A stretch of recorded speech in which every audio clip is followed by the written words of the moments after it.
Hello, I'm David Janak, resident scenic designer here at Whidbey Island Center for the Arts. We're busy preparing our theater for audiences to safely return. In the meantime, welcome to another episode of 98260, 6 Feet Apart. Here is Deana Duncan. Hi, center stage at Whidbey Island Center for the Arts. It's been about 9 weeks. We've been dark, but we're not done.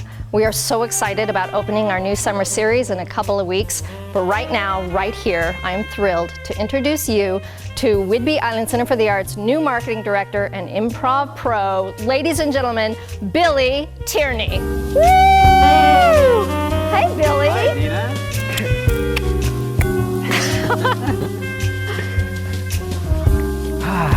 So, how's work? Well, yeah, work is great. It's actually it's a bit like improv right now. I don't necessarily know what I will be doing next week this time, but it is very good.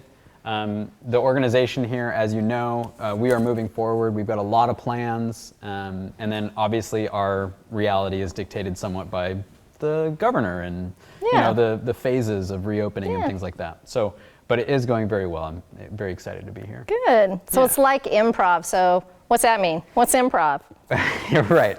It's like improv because I don't know what's coming up or what's going to be coming my way, but I have to respond to it, and I have to use the skills that I have attained over the years to modify what I'm doing and address the work that needs to be done. Yeah. So that's what improv is?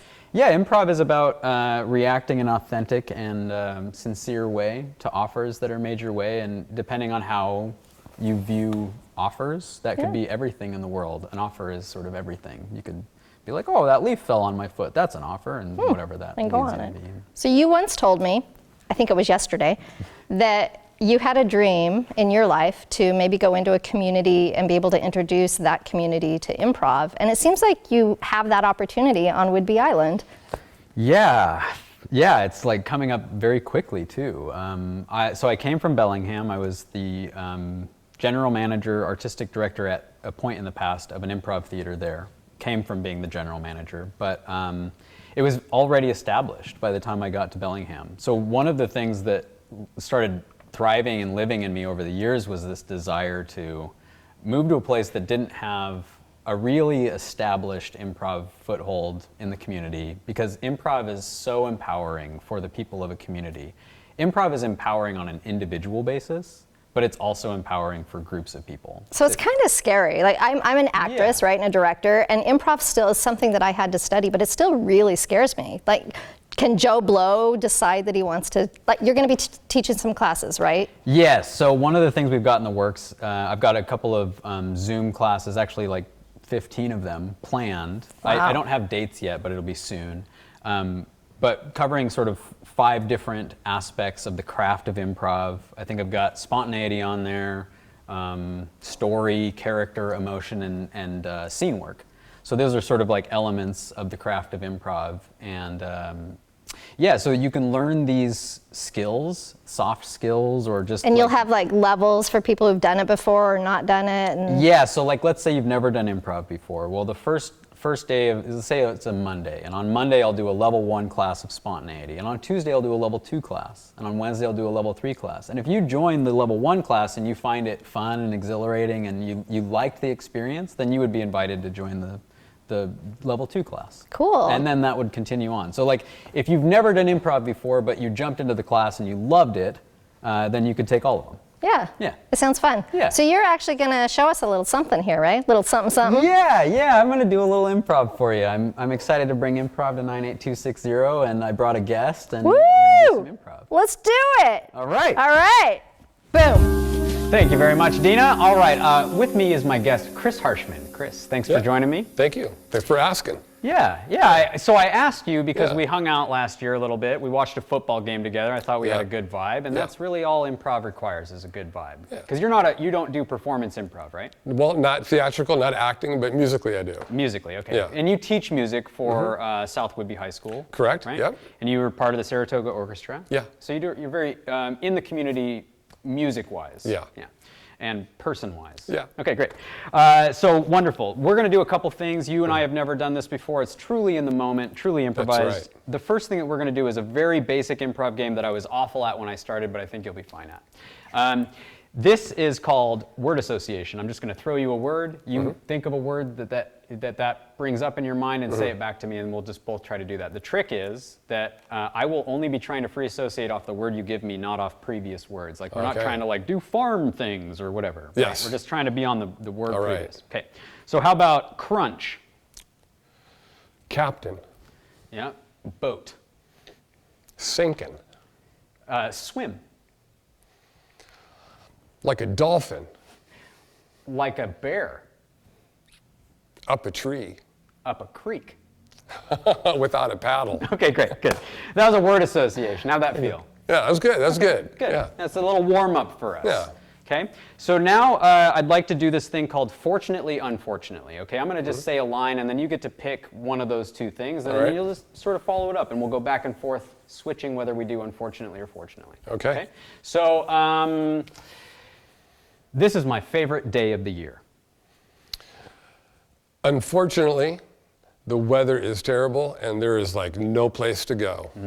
Fortunately, I love more than anything staying in and watching Netflix with a coffee. Unfortunately, the internet is down all over the island. Fortunately, I was getting a little tired of that anyway, and I want to do some live performance. Unfortunately, you'll be on your own because no one's going to be there to watch you. Okay, great. We'll do like a COVID high five. Yeah. All right, rad. Now we'll move on. We'll do another thing. This one I'm very excited about. So you brought your saxophone. Yeah. Will you grab that, please? You bet. So I'm gonna tell our sort of limited audience here a story. Okay, I'm gonna just start telling them a story, and what I'd like to do is do a back and forth, where I deliver a line, and then you play some right. saxophone. You deliver a line with the saxophone, so to speak, Okay. and we'll just sort of like see what happens. All right, let's Okay. do this. So from Deana, maybe I shouldn't have said that. From the audience, can I get just a word to inspire a story? Apple. Apple. Okay, great. You want to start?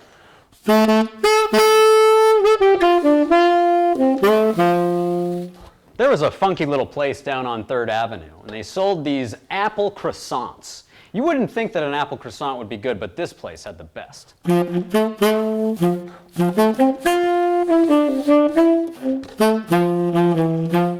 This place has been around for years. I remember going to this croissant place. It's called the Chris Apple. And I remember going to the Chris Apple with my parents when I was a kid.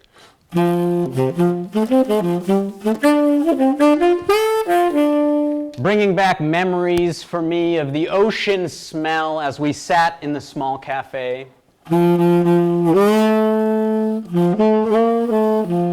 Moments of hearing bad news and good news.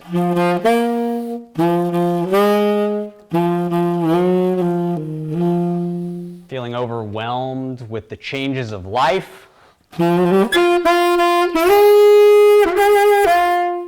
But there's always the Chris Apple. There's always that croissant.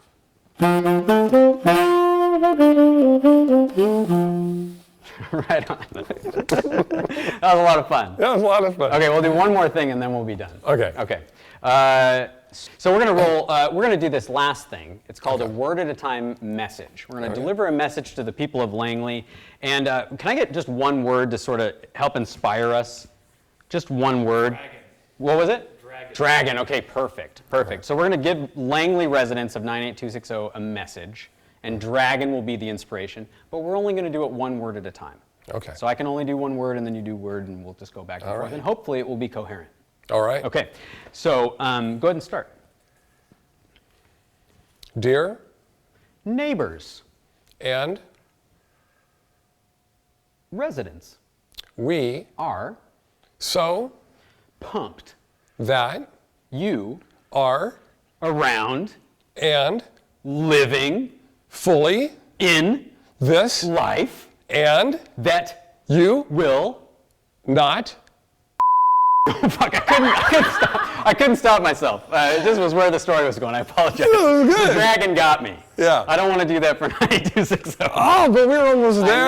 I know, but I couldn't let it fly. I started sweating immediately. Yeah, that's what I was just feeling it. We were going to get to that. Okay, we'll do one of those. All right. Thanks, Chris. Yeah. And Deana, welcome. wherever you are, back to you. Thanks, Billy and Chris. This is Deana Duncan from Whidbey Island Center for the Arts. That is a wrap on 98260, 6 Feet Apart. Please check out our website for all the details on these incredible improv classes with Billy and our summer programming and everything else we're going to come up with. We miss you. We'll be back together soon. Stay safe, wash your hands. Love you. See you soon. Mwah.